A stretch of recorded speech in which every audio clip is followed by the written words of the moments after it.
अभी देखना किस तरीके से मंच पर आ करके 500 साल से हमारे राम नहीं आ पाए थे, हमने राम को लाया है, क्या राम के नाम हमको वोट मिलेगा कि नहीं, इस तरह का ड्रामा चलेगा। नमस्कार साथियों, मैं प्रशांत बौद्ध।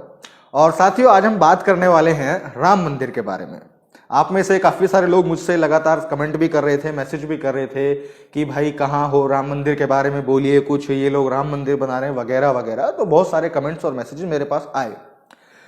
तो पहले तो कुछ दिन तक मेरी तबीयत खराब थी और उसके बाद में फिर मैंने वीडियो इसलिए नहीं बनाया क्योंकि मुझे लगता था कि मेरे वीडियो का कोई प्रभाव पड़ने वाला नहीं है, क्योंकि ऑलरेडी मंदिर जो है वो बन चुका है। प्रधानमंत्री मोदी और उनकी जो हिंदू मंडली है वो सब तैयारी कर चुकी है राम मंदिर के उद्घाटन की। तो मेरे वीडियो बनाने से तो ऐसा है नहीं कि उनके मन में कुछ बदल जाएगा विचार और फिर वो इस चीज़ को रोक देंगे या बाद में करेंगे। तो इसलिए मैंने ज़रूरी नहीं समझा कि मैं अभी जो है इस चीज़ के बारे में कुछ बोलूँ या बात करूँ।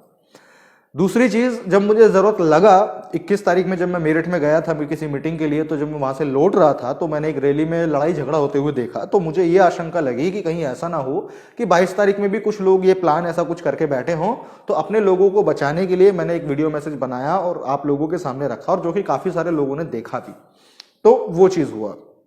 हाँ, अब राम मंदिर बन चुका है। अच्छा, एक कारण और था कि पहले वीडियो में क्या ही बनाते या क्या ही बोलते, वो ये था कि ठीक है, जो चीज़ चल रहा था, बातें चल रही थी, हवा मच रहा था, सब कुछ था, लेकिन कुछ दिख नहीं रहा था ना कि लोग किस किस हद तक जो है भक्ति के भाव में जो है जा सकते हैं, या कितनी कितनी बचकानी हरकतें या कितने कितने तुच्छ काम जो है वो लोग भक्ति के नाम पे कर सकते हैं। तो वो हमें दिखे नहीं थे। वो दिखे कब है?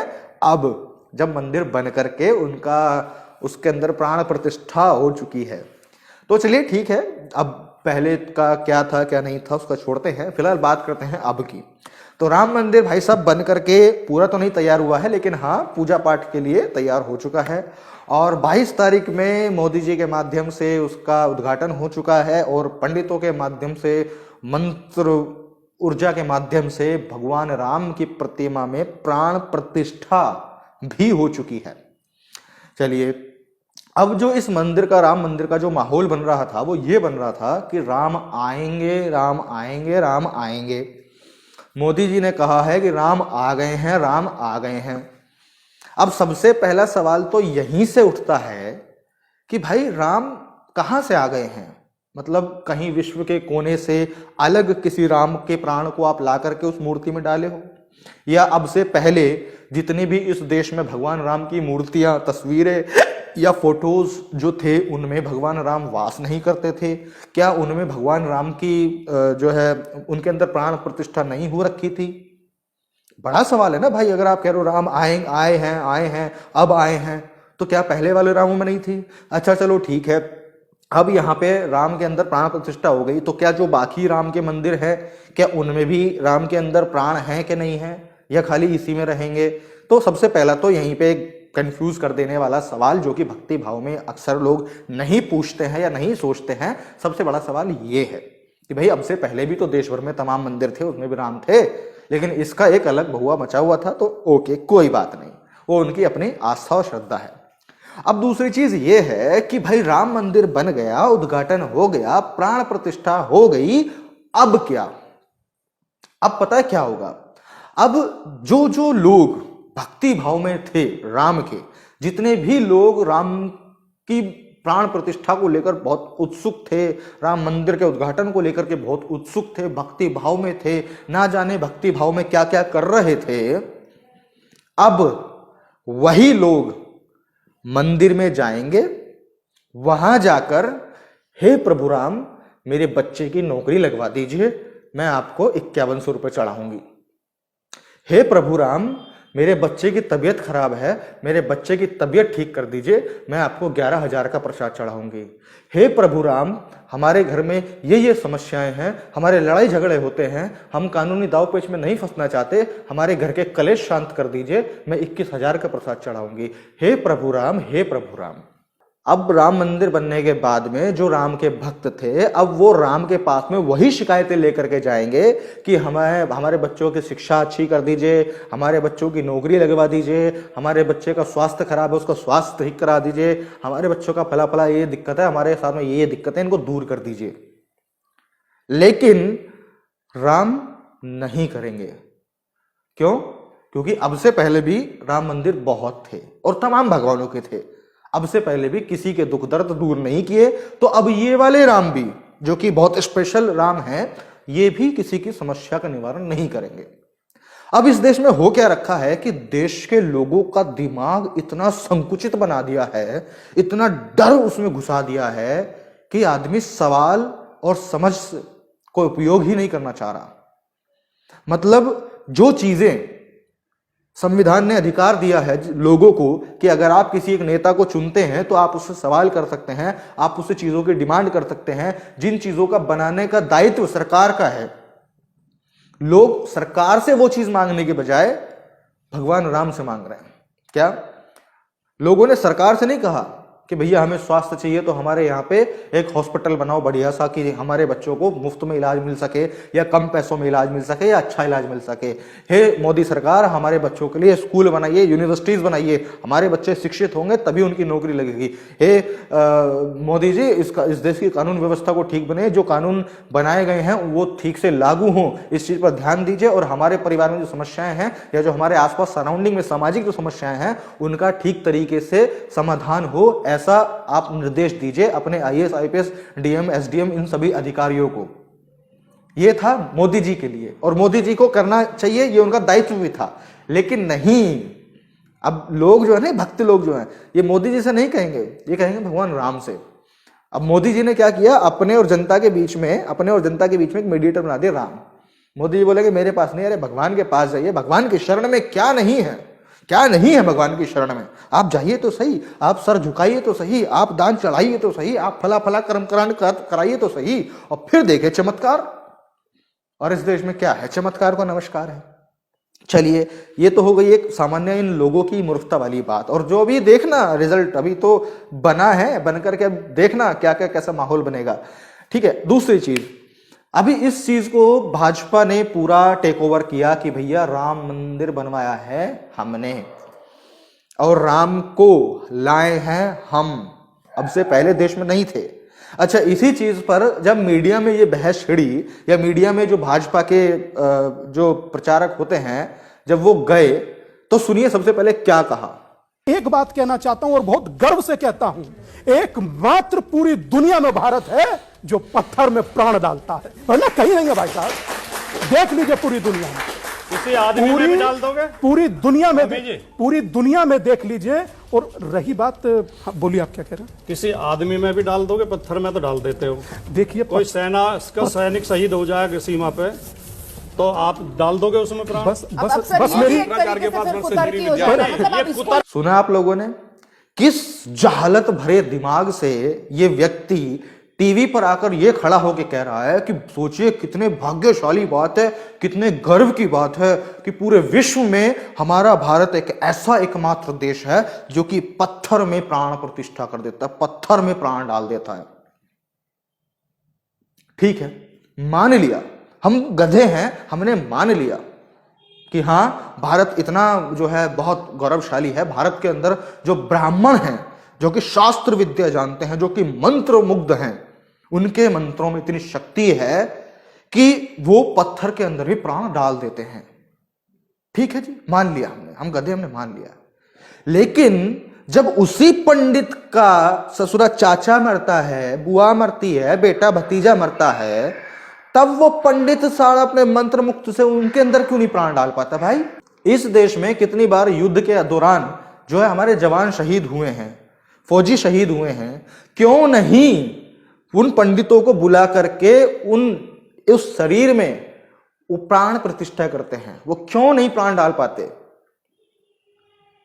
मतलब कि ये समझिए कि जो एक सामान्य बुद्धि से व्यक्ति सोच सकता है वो तो ये करेंगे नहीं, लेकिन जिस चीज का कोई प्रमाण नहीं, जिस चीज का कोई लेना नहीं, देना नहीं, होना नहीं, करना नहीं, उस चीज को बोले हाँ ये हम कर सकते हैं। करके होगा क्या? नहीं होगा कि नहीं होगा वो हमें नहीं पता, लेकिन हाँ हम प्राण डाल देंगे। सोच करके देखिए ये आदमी कितनी जहालत भरी बात बोल रहा है, और ये सोच रहा होगा कि इससे हमारे भारत को लोग गर्व की नजरों से देखेंगे कि wow what a magical power India have. अरे गधा बोलेंगे भाई, मूर्ख, जाहिल, अनपढ़ बोलेंगे, और फिर बोलेंगे कि इसीलिए साला आज तक जो है ना इंडिया डेवलपिंग कंट्री है, डेवलप्ड नहीं बन पाया। यही ताना मिलेगा। क्यों? गर्व की बात है, पत्थर में जान डाल देते हैं, लेकिन जब उसी का चाचा, भतीजा, मौसा, बुआ या भाई मरता है ना, उसमें प्राण नहीं डाल पाएंगे ये लोग। कोई जब देश का जवान शहीद होता है ना, उसमें प्राण नहीं डाल पाएंगे ये लोग। क्यों? क्योंकि इनको पता है कि मूर्खों की जहालत भरी दुनिया ऐसी है कि कोई सवाल नहीं करेगा। क्यों? क्योंकि बात धर्म और भगवान और चमत्कार की है। और जबकि मैं 1000 बार स्पष्ट रूप से बोल चुका हूं कि इस देश में या कहीं पूरे विश्व में ले लो, आपके पूरे जीवन में चमत्कार, टोना टोटका, तंत्र मंत्र, ये जो जितने भी ये कर्मकांड होते हैं, कथा कांड, ये वो और ये सारी चीजें, इन सब चीजों का आपके जीवन में कोई योगदान ना था, ना है, ना कभी होगा। आप साधारण सी बात इस बात से समझ लीजिए, जो लोग मुझे आप जानते हैं, देखते हैं कि मैं कितने वर्षों से इन लोगों पर वीडियोस बना रहा हूं, इन लोगों की जो पाखंड है उसको पाखंड पर्दाफाश कर रहा हूं, आज तक इनके टोने टोटकों से मुझे खांसी तक ना आई। और ये कह रहे हैं कि हमारे टोने टोट के तंत्र मंत्र में इतनी शक्ति है कि हम फला को जला देंगे, राख कर देंगे, उसको उड़ा देंगे, पानी सुखा देंगे, ये कर देंगे, वो कर देंगे। अरे मुझे खांसी आवा दे भाई, मुझे खांसी तो आवा दे। मुझे खांसी नहीं दिलाएंगे, लेकिन गपोड़ कथाएं कितनी भी करवा लो। दूसरी चीज, राम के नाम पर जब राम मंदिर बनने की बात चल रही थी, जब राम मंदिर का सब कुछ चल रहा था, तो बहुत लोग सामने आए कि भैया देखो हम राम की भक्ति में ये कर रहे हैं, हम जो है 100 मीटर की धूप बत्ती बना रहे हैं भगवान राम की भक्ति में, भगवान राम हमसे प्रसन्न हो जाएंगे, हम इसलिए जो है 100 मीटर की बत्ती धूप बत्ती बना रहे हैं, और ये जलेगी और पूरा अयोध्या जगमगा उठेगा, महक उठेगा। ठीक है, अब उसके बाद में आप ये मेरे साइड में रील देख रहे हैं, ये इसमें वो धूप बत्ती है। अब इसने बोला था कि मैं जो है ये भगवान राम की भक्ति में कर रहा हूं, कि मैं उनका आशीर्वाद लेना चाहता हूं, उनकी सेवा में मैं ये धूप बत्ती लगा रहा हूं। अब इस धूप बत्ती को अयोध्या में लगाने के बाद में इस धूप बत्ती के सामने भैया ये देख लीजिए रख दी दान पेटी, और दान पेटी तक भी सीमित नहीं है मामला, क्योंकि भैया आजकल कैश की बड़ी दिक्कत है। तो भाई साहब ने ऊपर यूपीआई कोड डाल दिया, बार कोड लगा दिया कि भाई आप ऑनलाइन पेमेंट की सुविधा भी यहां पर उपलब्ध है। अब सोचिए उस व्यक्ति ने कितना बढ़िया दिमाग से बिजनेस खेला कि भक्ति भाव के नाम पे एक धूप बत्ती बना दिया, उसमें कुछ इन्वेस्ट कर दिया। अब इन्वेस्ट करने के बाद में अब वहां पर दान पेटी लगा दिया। अब भाई साहब मजाल ही नहीं है कि उसको इस बिजनेस में लॉस हो जाए। क्यों? क्योंकि बात यहां पर भक्ति की है, बात यहां आस्था की है, बात यहां भगवान की है। अब कोई भी व्यक्ति जाएगा वहां जाकर के उस धूप बत्ती की सुगंध को सूंघेगा और वो दान नहीं डालेगा, हो ही नहीं सकता। वो 100% दान देगा। अब वो 10 दे, 100 दे, 1000 दे, 5000 दे, कोई इसका बही खाता भी नहीं है।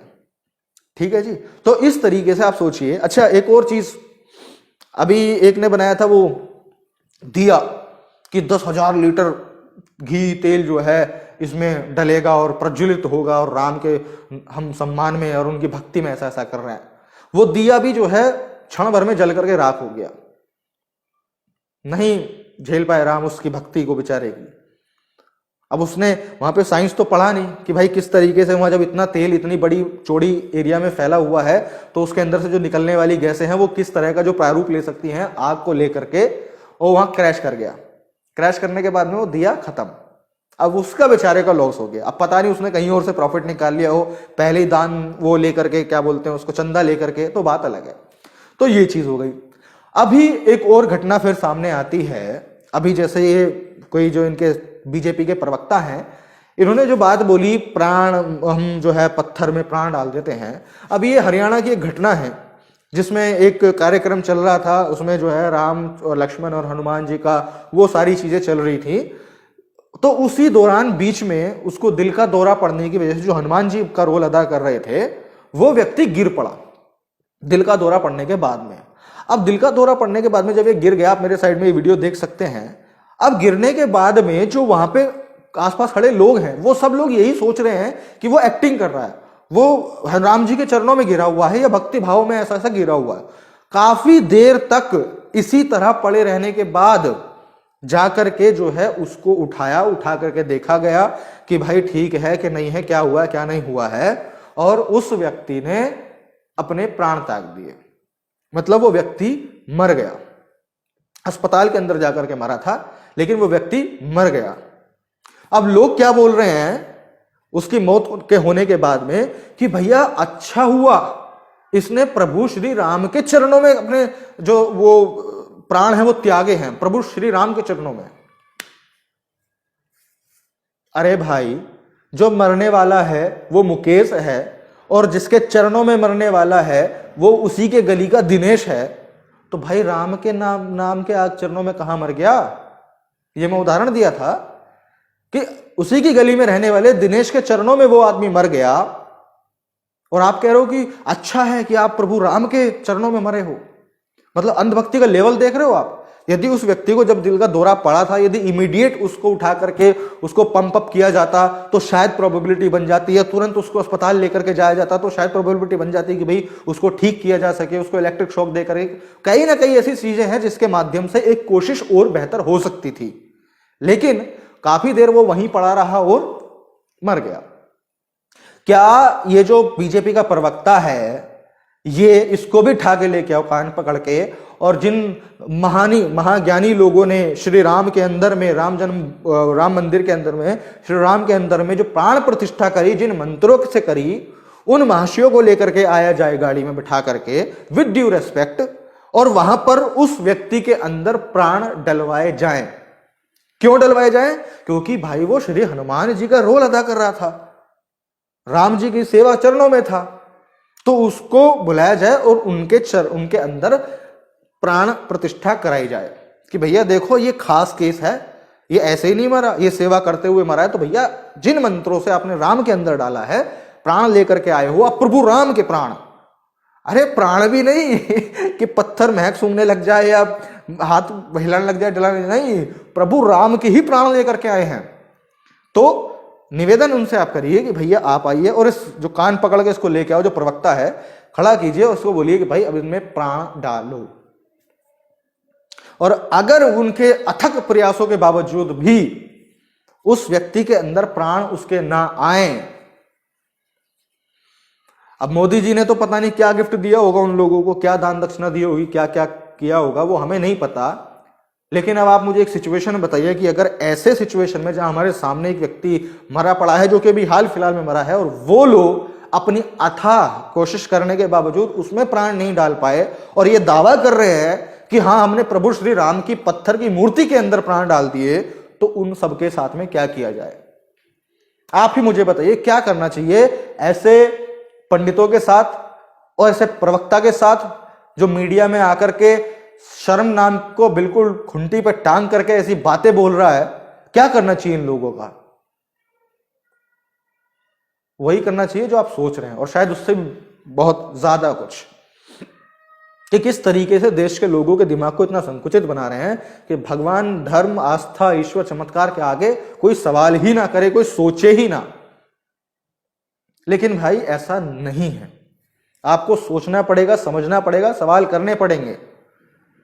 भाई भगवान है या नहीं है वो एक सवाल है, कल भी था, आज भी है और कल भी रहेगा, जब तक कि इसका एक प्रैक्टिकल लॉजिकल आंसर नहीं मिल जाता कि भगवान या ईश्वर है कि नहीं है। ये मेरे लिए भी एक क्वेश्चन है, लेकिन मेरे पास एक जवाब भी है कि जिसको तुम दिखा रहे हो, जिसको तुम बता रहे हो कि ये भगवान है, ये ईश्वर है, इस चीज को मैं पूरे 100% तथ्य, लॉजिक और फैक्ट के साथ ये नकारता हूं कि ये तो भगवान नहीं है। वो भगवान है या नहीं है, ईश्वर है या नहीं है, उसका मुझे पता नहीं है, लेकिन जिसको तुम मुझे दिखा रहे हो कि ये भगवान है, जिसको तुम मुझे बता रहे हो कि ये भगवान है, मैं उसको तो नहीं मानता कि वो भगवान है। या अब से पहले जहां जहां तुमने दिखाया है कि ये भगवान है, ये भगवान है, ये भगवान है, और उसके बाद में फिर बाबा लोग भी भगवान बनने लगे कि ये बाबा तो साक्षात भगवान है, या फला बाबा तो साक्षात भगवान है। मैं ये कहता हूं कि ये लोग तो बिल्कुल भगवान नहीं है, उसका मुझे पता नहीं है, मैं डाउट में हूं और अभी खोज रहा हूं, लेकिन ये तो भगवान नहीं है। और सेम एज इट इज ये राम मंदिर का भी फंडा है, जो कि अभी आप देश भर में माहौल बना हुआ है। अब एक और सबसे बड़ी और महत्वपूर्ण बात, राम मंदिर बना लिया, राम मंदिर बनाने के बाद में अयोध्या के मंदिर के आसपास में जो घर थे, और ज्यादातर घर वहां पर SC ST और OBC के लोगों के थे, और वहां मंदिर को जाने के लिए रास्ता बनाने के लिए मोदी गवर्नमेंट ने, यूपी गवर्नमेंट ने उन मकानों को तोड़ना शुरू कर दिया। कितने लोगों के पूरे पूरे घर को उजाड़ दिया, कई लोगों के आधे घर को उजाड़ दिया, और मुआवजा जो है अभी तक लगभग 80% लोगों को मिला ही नहीं है, और जिन 20% लोगों को मुआवजा मिला है वो ना के बराबर मिला है। समझ रहे हैं आप कि किस तरीके से जो अयोध्या में रहने वाले लोग हैं उनका ही शोषण जो है वो किया जा रहा है सरकार की तरफ से। अब वो लोग रोने में लगे हुए हैं कि अरे ये कर दिया, वो कर दिया। वो लोग कोस भी रहे हैं, यार क्या कर लेंगे, राम मंदिर, राम आ रहे हैं तो राम से हमारा क्या लेना देना। उनकी तो रोजी रोटी छिन गई, उनके सर से मकान छिन गया, उनके बच्चों की सुरक्षा छिन गई। अब वो क्या है, जाओ जहां जाना है करो, रहो राम के भरोसे, अब राम तुम्हारा कल्याण करेंगे। अब अच्छा चलो चलो छोड़ो, मुझे आप एक बात बताओ, जो इस वीडियो को देख रहे हैं, अब प्रभु राम आए हैं, प्रभु राम में जो है प्राण प्रतिष्ठा कर दी गई है। अब क्या अयोध्या में, बाहर के छोड़ो, बाकी सब जगह पूरे देश का छोड़ दो, क्या अयोध्या में जिन लोगों के घर उजड़े हैं या कह लो कि सरकार ने उजाड़े हैं, क्या भगवान राम उनको दोबारा से एक सही सुरक्षित घर, मकान, रोजगार दिला पाएंगे या दे पाएंगे? सवाल है आपसे कि इतने बड़े प्रभु राम, जिनका इतना बड़ा मंदिर बनाया है, जिनके इतने बड़े मंदिर के बाद में उनके लिए आने के रास्ते बनाए जा रहे हैं, और जो इतने 500 साल बाद जो है आए हैं, क्या वो राम उन जो वहां पे रहने वाले दलित लोग हैं, SC ST OBC माइनॉरिटी के लोग हैं, जिनके घर छिन्न भिन्न हुए हैं, जिनके घर टूटे हैं, क्या वो उनको घर दे पाएंगे? उनका दुख कौन झेलेगा, कौन हरेगा उनका दुख? कोई राम नहीं हरने वाला है। उनके दुख उनको स्वयं को हरने पड़ेंगे, उनको स्वयं ही स्ट्रगल करना पड़ेगा, दोबारा से जो है मेहनत करनी पड़ेगी। ना जाने कितनी कितनी परेशानियां, तकलीफें होंगी, शायद मैं उनको बयां भी नहीं कर सकता, मेरे पास में वो शब्द भी नहीं होंगे, जिन चीजों से उनको गुजरना पड़ेगा, भूख से, ऐसी सर्दी में। लेकिन सरकार को घंटा फर्क नहीं पड़ता, ना उनको मुआवजा दिया जा रहा है, और जिनको दिया जा रहा है वो मुआवजा ना के बराबर दिया जा रहा है। मतलब एक भगवान को लाने के लिए असली इंसानों का जो है शोषण किया जा रहा है। और सिर्फ किस लिए? क्योंकि चुनाव आ रहे हैं 2024 में, 2024 में चुनाव आ रहे हैं, उसके लिए यह उद्घाटन कराया गया। अभी आपने देखा होगा सोशल मीडिया पे कि जो हिंदू धर्म के शंकराचार्य हैं 4-5, वो चारों शंकराचार्य विरोध कर रहे हैं इस उद्घाटन का, कि नहीं भाई अभी नहीं होनी चाहिए उद्घाटन, अभी नहीं होनी चाहिए प्राण प्रतिष्ठा, क्योंकि अभी प्राण प्रतिष्ठा हो गई, अब मंदिर के ऊपर जो लोग हैं वो चढ़ेंगे तो इससे तो भगवान का अपमान होगा, धर्म का अपमान होगा, शास्त्रों का अपमान होगा। मोदी ने कहा घंटा तुम करो, अरे तुम अपना चलाते रहना धर्म, आस्था, भगवान, शास्त्र, हमको यार इलेक्शन देखना है, लोगों में माहौल बनाना है।